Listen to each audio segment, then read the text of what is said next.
Hello everyone, good evening and जय हिंद। मैं विवेक, आप सभी का स्वागत करता हूं exam defence warrior YouTube channel पे। तो नेवी एसएसआर एमआर का नोटिफिकेशन आ चुका, आप लोगों को पता अच्छे से प्रॉपर तरीके से। अब उसके एलिजिबिलिटी पे हम अलग से बात कर लेते हैं, योग्यता पे सभी को लेके। मेडिकल असिस्टेंट जो है आपका, एसएसआर अग्निवीर और एमआर अग्निवीर वाला, सब पे प्रॉपर तरीके से बात करते हैं। कौन कौन से बच्चे कौन सा फॉर्म भर सकते हैं। अगर आपको डाउट है हम एसएसआर भरे एमआर भरे, हम दोनों के लिए एलिजिबल है, फिर क्या करें, उस केस में मैंने एक वीडियो किया, उसको देख लीजिएगा। वहां पे मैंने नंबर ऑफ वैकेंसी दिखा दिया आपको कितनी है, कितने कंपटीशन होते हैं, कितने कट ऑफ जाते हैं, उस हिसाब से आप चूज कर सकते हैं ना। मैंने इस पे वीडियो किया, आप जाके वीडियो सेक्शन में देख लीजिएगा।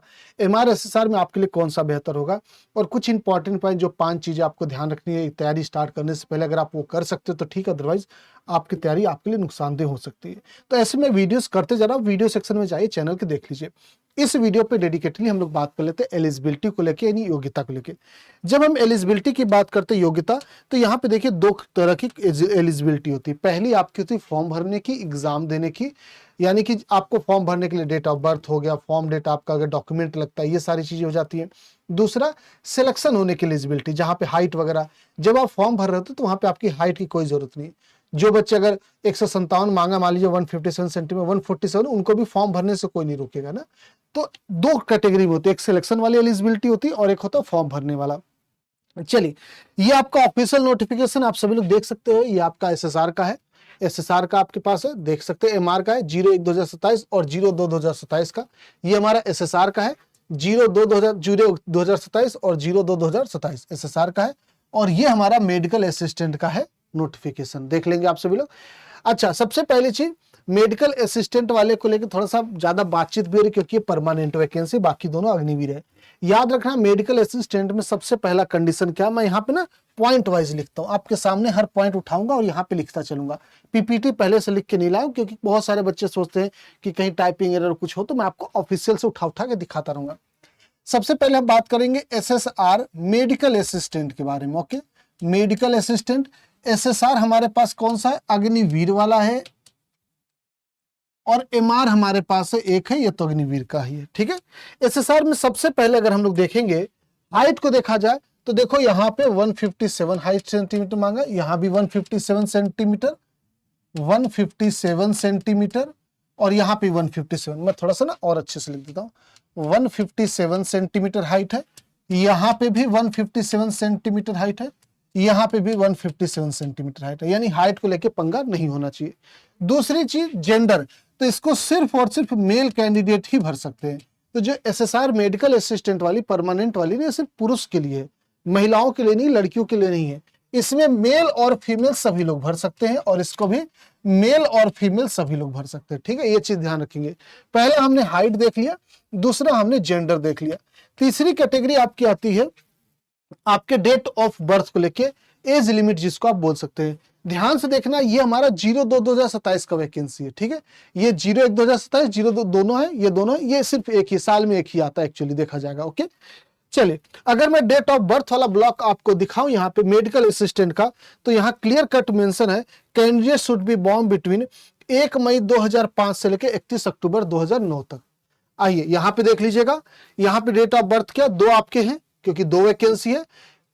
01/2027 देखेंगे, 1 दिसंबर 2004 से लेकर 31 मई 2009 तक है। 1 मई 2005 से लेकर 31 अक्टूबर 2009 तक है। 1 मई 2005 से लेकर 31 अक्टूबर 2009 तक है। बिल्कुल 02 वाला आपका मैच करेगा, क्योंकि ये जो एसएसआर मेडिकल असिस्टेंट है 02 वाली है। ठीक है, बात समझ में आई आप सभी को। चलिए, तो हम लोग डेट ऑफ बर्थ बता सकते हैं, 1 दिसंबर 2004 से लेकर 31। चलिए यहां पे लिख देते, पहले डेट ऑफ बर्थ आपका क्या है, 1 दिसंबर 2, यहां पे डेट ऑफ बर्थ है 1 दिसंबर 2004 से लेके कहां तक है, ये आपका 31 मई 2009 तक है, 31 मई 2009 ये है। ये एक वैकेंसी का है।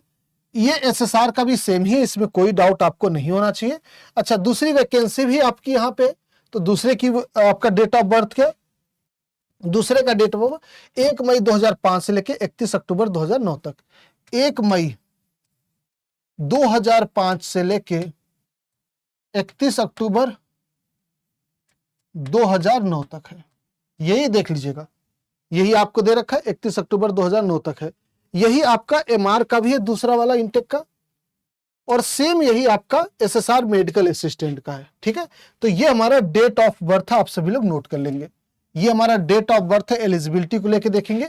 यहाँ पे दो दो डेट ऑफ बर्थ है, इनमें से किसी में आप हैं या दोनों में आप फॉर्म भर सकते हैं। सीधी सी बात ये है, आप सभी का एग्जाम आपका होने वाला है। ओके, डेट ऑफ बर्थ देख लेंगे आप सभी लोग। ये सिर्फ महिला, ये पुरुष का है, ये महिला पुरुष सभी लोगों का है। हाइट 157 सेंटीमीटर है और डेट ऑफ बर्थ 1 मई 2005 से लेके 31 अक्टूबर 2009 तक है। इसके बीच में कभी भी जन्म हुआ तो आप सभी लोग फॉर्म भर सकते हैं। अगर आपको डाउट लग रहा है कि सर हमें समझ में नहीं आ रहा, आप कैसे बोल रहे हैं, ये चीज कुछ क्लियर बताइए, तो मैं इसको मंथ में डिवाइड कर देता हूं। ठीक है, चलिए बात करेंगे हम लोग सेम, मैं इसी कैटेगरी को आगे लेते चलता हूं। ठीक है, आइए अब डेट ऑफ बर्थ को ना थोड़ा सा ओपन कर देते हैं हम लोग, एक्सप्लोर करते हैं। तो अगर मैं इनके बात करूंगा, डेट ऑफ बर्थ आपको समझना है तो बहुत सिंपल भाषा में समझिएगा।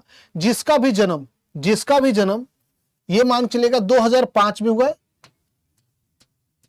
2006 में हुआ बाबू, 2007 में हुआ है, 2008 में हुआ है और 2009 में हुआ है। आप सभी लोग काम का, इसके अगर बाहर है सन, ईयर देख लीजिएगा। 2004 में जन्म हुआ, छोड़ दीजिए, आपका नहीं है। 2010 में हुआ, नहीं है। लेकिन कंडीशन इसमें 2005 में आपका जो फॉर्म है, मई में अगर जन्म हुआ, जून में हुआ है, जुलाई हुआ है, अगस्त हुआ है, सितंबर हुआ है बाबू, ओके, अक्टूबर हुआ है, नवंबर और दिसंबर। अगर इस महीने में किसी दिन हुआ तो बिल्कुल आप फॉर्म भर सकते हैं। महीने के हिसाब से देखोगे तो जनवरी, फरवरी, मार्च, अप्रैल, मई, यानी कि 5वें महीने से स्टार्ट हो जाए। अगर आपका जन्म 5वें महीने में हुआ है, अपने डेट ऑफ बर्थ देख लीजिएगा अपने आधार कार्ड में। अगर आपका जन्म 5वें महीने में हुआ, छठा हुआ है, 7वां, 8वां, 9वां, 10वां, 11वें, 12वें, अगर इनमें से किसी भी महीने में हुआ है और सन यानी कि ईयर आपका कितना दे रखा है बाबू, 2005, तो आप सभी लोग एलिजिबल हो। 2006 में हुआ किसी भी दिन, किसी भी महीना, 100% एलिजिबल है आप। 2007 में किसी भी दिन, किसी भी महीना, 100% एलिजिबल है। 2008 वाले भी एलिजिबल है, कोई भी दिन हो, कोई भी महीना हो, आप सभी लोग फॉर्म भर सकते हैं। 2009 में भी आपका कंडीशन आ जाएगा कि 2009 आप ये मान के चलेंगे, जनवरी से पूरा लेके 1 हो गया, 2, 3, जनवरी, फरवरी, मार्च, अप्रैल, मई, जून, जुलाई, अगस्त, सितंबर, ये पूरे भरेंगे, अक्टूबर भी पूरा भरेगा बच्चा। ठीक है, यानी 10वें महीने तक। 2009 में जन्म हुआ, जनवरी, फरवरी, मार्च, अप्रैल, मई, जून, जुलाई, अगस्त, सितंबर, अक्टूबर, आप सभी लोग फॉर्म भर सकते हैं। किसी का जन्म 2009 में नवंबर या दिसंबर में, आप नहीं भर सकते। ठीक है, किसी का जन्म 2005 में हुआ लेकिन जनवरी, फरवरी, मार्च में हुआ, अप्रैल में हो, तो आप नहीं भर सकते। मई से स्टार्ट होगा। ठीक है, ये आपका डेट ऑफ बर्थ ब्लॉक है, ये एसएसआर परमानेंट का है। अगर मैं बात करूंगा इन लोगों की बात करूंगा जो अग्निवीर वाले हैं, इनका अलग बनेगा, देख लेना सभी लोग। ठीक है, यहाँ पे एक नंबर लाइन, एक लाइन बना के मैं आपको समझा देता हूं। एसएसआर, अग्निवीर और एमआर का देख लेंगे। ये तो एक तो बिल्कुल ये तो सेट रहेगा। ओके, 2009 वाले अलाउ है बाबू, 2008 वाले बिल्कुल 100% भरेंगे।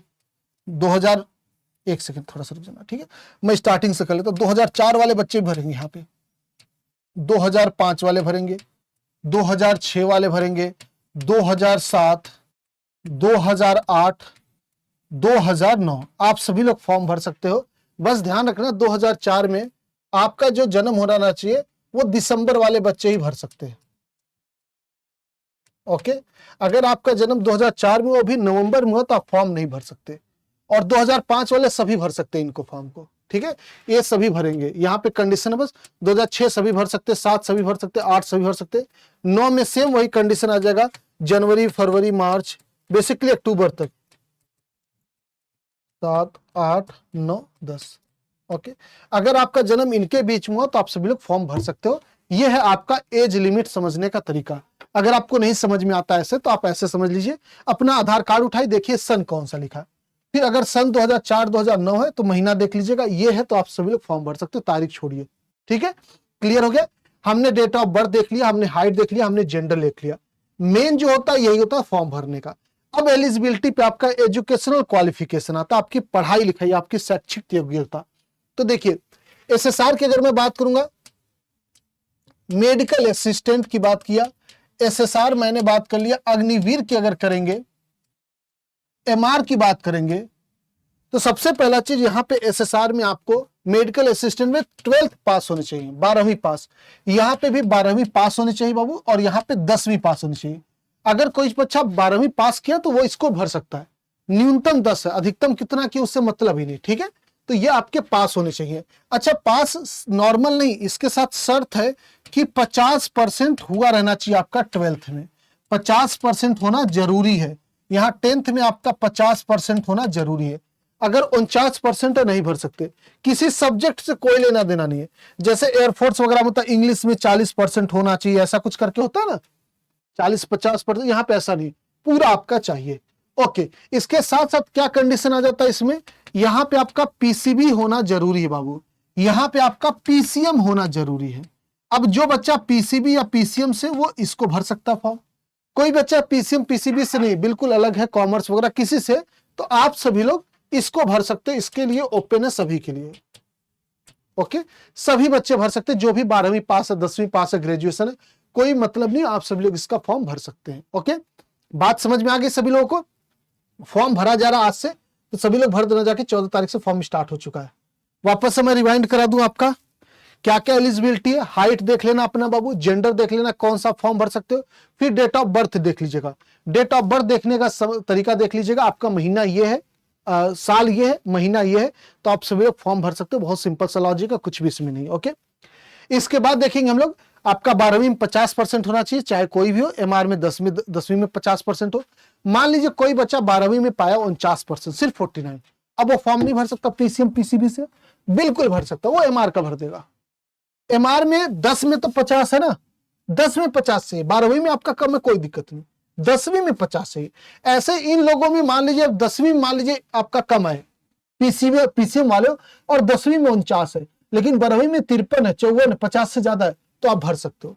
इसमें 12वीं का देखा जाएगा, इसमें 10वीं का, एक दूसरे का उल्टा नहीं देखा जाएगा। ठीक है, बात समझ में आ गई सबको? तो ये है आपका पूरा सीन एलिजिबिलिटी को लेके। इसके बाद योग्यता में अगर देखा जाएगा तो आपका एजुकेशन से उतना आप कुछ होता नहीं, बाकी वही डोमिसाइल वगैरह आपको सभी स्टेट का अपना अपना लगता है, कोई एलिजिबिलिटी में नहीं आता। ठीक है, अच्छा यहाँ पे आपका ये भी चीज ध्यान रखना सभी लोग कि आपका ये जो SC ST OBC जनरल ये सब EWS ये सब चीजें सर्टिफिकेट नहीं लगता। ठीक है, डोमिसाइल सर्टिफिकेट लगेगा। अब डोमिसाइल में ध्यान रखना, डोमिसाइल आपका वेरीफाइड होना चाहिए। वेरीफाइड का मतलब क्या बोला? वेरीफाइड का मतलब ऑनलाइन रजिस्टर्ड होना चाहिए। स्टेट का होगा कि सर सेंट्रल का, किसी का भी हो, लेकिन सर्टिफिकेट नंबर के साथ होना चाहिए, बार कोड के साथ होना चाहिए आपका सर्टिफिकेट, ताकि आप उस बार कोड को स्कैन करें तो आपका सर्टिफिकेट नंबर ऑटोमेटिक आ जाए। उस सर्टिफिकेट नंबर को अगर चेक करें तो आपका ही नाम आए, मतलब वेरीफाइड होना चाहिए, जिसको हम लोग बोलते हैं आधार कार्ड से लिंक होना चाहिए। तो साइबर कैफे पे ऑनलाइन बनवाना, ये नहीं कि एडिट करवा के लिखवा दिए हम यहाँ के निवासी है, ये वो सब नहीं चलेगा, रिजेक्ट हो जाएंगे। ओके, एनसीसी वाले बच्चों के लिए कुछ यहाँ पे बेनिफिट होता है, एलिजिबिलिटी में ही आएगा वो भी एक तरीके से। एनसीसी सी सर्टिफिकेट अगर आपका है तो आप फॉर्म भरते वक्त अपना ओरिजिनल सर्टिफिकेट अपलोड करोगे, वो वेरीफाई हो जाता है। जब प्रॉपर तरीके से वेरीफाई हो जाएगा तो स्टेज 1 आपको नहीं देना पड़ेगा, आप सीधे स्टेज 2 देंगे। तो एनसीसी सी सर्टिफिकेट वालों के लिए थोड़ा सा बेनिफिट हो जाता है। बाकी जो बी सर्टिफिकेट ए सर्टिफिकेट होते हैं उनके थोड़े बहुत नंबर के फायदे हो जाते हैं। वो एनसीसी का अलग से वीडियो 15-20 मिनट का होगा, उस पर मैं कर दूंगा। ओके, बट हाँ ऐसा भी होता है कि बहुत सारे बच्चे एनसीसी सी सर्टिफिकेट लिए, उन्होंने सबमिट भी किया डॉक्यूमेंट, लेकिन वो एक्सेप्ट नहीं किया, होता है। तो आप स्टेज 1 के एग्जाम के लिए तैयार भी रहना, क्योंकि पिछली बार एक बच्चे का जिसका हुआ सिलेक्शन उसने यही किया था, उसको स्टेज 1 में बुला लिया गया था। तो ऐसा हो सकता है आपने एनसीसी सी सर्टिफिकेट पाया, आपने ओरिजिनल आपने अपलोड किया, लेकिन फिर भी आपको स्टेज 1 देना पड़ जाएगा। तो उसके लिए भी आप मेंटली प्रिपेयर रहना। ठीक है, मैं ये कहना चाह रहा हूं और कुछ भी नहीं, बाकी सब कुछ सही है। अब मैं प्रॉपर तरीके से सब पे वीडियो क्यों, आप एक बार जाके देख लीजिएगा। एलिजिबिलिटी में ये भी आप कह सकते हो कि आपको अनमैरिड कैंडिडेट ही इसको भर सकते हैं। ठीक है, ये भी चीज ध्यान रखना। और बाकी कोई और आएगा अपडेट तो मैं बता दूंगा, फिलहाल के लिए इतना ही हम लोग रखते हैं और उम्मीद करते हैं आपको इन्फॉर्मेशन बढ़िया लगा होगा। अगर आप सब लोग इसकी तैयारी करना चाह रहे हो तो बहुत बेहतरीन सा मौका आपके पास है। आपको कुछ नहीं करना, घर पे बैठ के आराम से रहना है, मोबाइल आपके पास है, आप एक पेन खरीद लो, 2-3 कॉपी खरीद लो। SSR वाले हो तो 4 कॉपी खरीद लो, MR वाले हो तो 3 कॉपी खरीद लो, अच्छी सी थोड़ी मोटी सी, और लग जाओ पढ़ने में। उसके बाद ना आपको किताब खरीदना, ना कोचिंग पे जाना, नहीं हॉस्टल देखना, कुछ नहीं करना, घर पे बैठ के आराम से टाइम से आप तैयारी कर सकते हैं। हमारे साथ जुड़ के नेवी SSR MR 01 2027 कहा महासागर बैच के साथ जुड़ के, बहुत बेहतरीन बैच है, सिर्फ और सिर्फ 399 399 में कंप्लीट बैच आपको मिल जाएगा। ओरिजिनल प्राइस भाई अभी 499 था, उसके पहले 999 था, 1499 भी हमारा था कॉम्बाइन, देखेंगे एयरफोर्स के साथ। तो आपकी प्राइस बहुत लोवेस्ट की गई, जिसको भी लेना है ले लेंगे आप सभी लोग। 399 में आपको पूरा कंप्लीट बैच मिल जाएगा।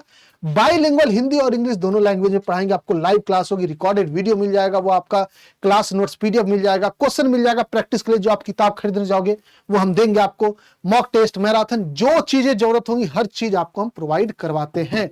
तो आप सभी लोग बैच से जुड़िए, टेंशन फ्री होकर तैयारी करिए, अच्छे से जुड़ के साथ मजा आ जाएगा। 18 तारीख से हम सभी लोग क्लास स्टार्ट करें तो आप लोग देख लेंगे 60 दिन के अंदर पूरा, क्योंकि 60 दिन बाद मान के चलेगा आपका एग्जाम है, 60 दिन के अंदर पूरा धुआं काट दीजिएगा बैच के अंदर, मजा आ जाएगा आप सभी को। ओके, मिलते हैं महासागर बैच में। और कोई डाउट होगा तो वीडियो के नीचे कमेंट कर देना, आपको जरूर बताया जाएगा।